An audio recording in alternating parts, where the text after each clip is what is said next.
ସାଙ୍ଗମାନେ ଆଜି ମୋ ସୁନ୍ଦର ଅଧିକାର ଦେଖନ୍ତୁ। ପୂର୍ବୀ ଆଦିକୁ କିସ୍ କରିବାକୁ ଯାଉଥିବା ବେଳେ ମୁକ୍ତି ଆସି ପୂର୍ବୀକୁ ଅଟକେଇ ଦିଏ। ପୂର୍ବୀ କୁହେ, ହ୍ୱାଟ୍ ନନ୍ସେନ୍ସ ମୁକ୍ତି, ମୁଁ ତ ବାସ୍। ତାପରେ ମୁକ୍ତି ଉର୍ବୀକୁ ମାରେ। ଆଉ ମୁକ୍ତି ଦେଖା ତ ପୂର୍ବୀ ଭିଡ଼ିଓ ରେକର୍ଡ଼ କରୁଥାଏ। ମୁକ୍ତି ସେଠୁ ଫୋନ୍ଟିକୁ ଆଣେ।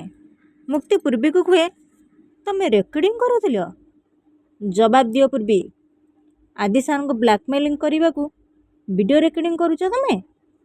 ଦେଖ ପୂର୍ବୀ, ତମେ ସତ କୁହ, ଏସବୁ ତମେ କରୁନଥିଲ ନା? ମୁଁ ଠିକ୍ କହିଲି ନା? ସତ କୁହ ପୂର୍ବୀ, ନିହାତି ଏସବୁ କରିବାକୁ ତମକୁ କିଏ କହିଛି?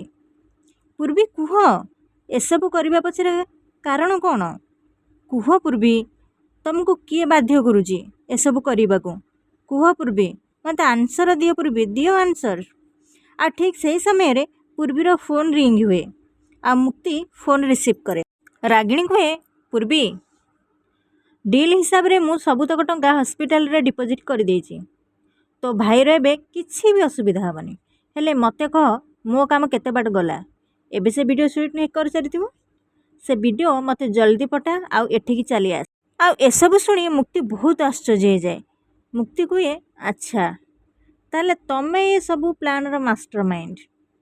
ମିସ୍ ରାଗିଣୀ ସାମନ୍ତରାୟ, ଗୋଟେ କଥା ମନେ ରଖ, ଆଜି ପର୍ଯ୍ୟନ୍ତ ଆଦି ସାର୍ ତମକୁ କେବଳ ୱାର୍ଣ୍ଣିଂ ଦେଉଥିଲେ, କିନ୍ତୁ ଏ ମୁକ୍ତି ତମକୁ ୱାର୍ଣ୍ଣିଂ ଦେବନି। ଯାହା କରିବାର କଥା ନା, କରିକି ଦେଖେଇବ।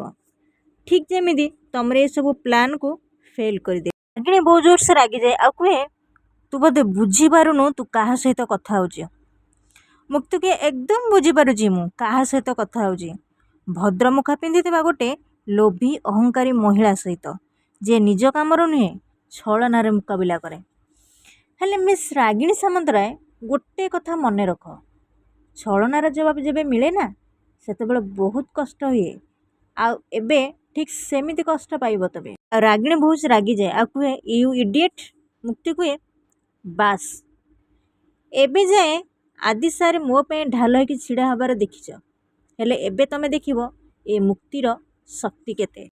ତାପରେ ରାଗିଣୀ ଫୋନ୍ କାଟିଦିଏ। ଆଉ ରାଗିଣୀ ବହୁତ ଜୋରସେ ରାଗିଯାଏ ଆଉ କୁହେ, ତୁ କିଛି ଠିକ୍ କଲୁନି ମୁକ୍ତି।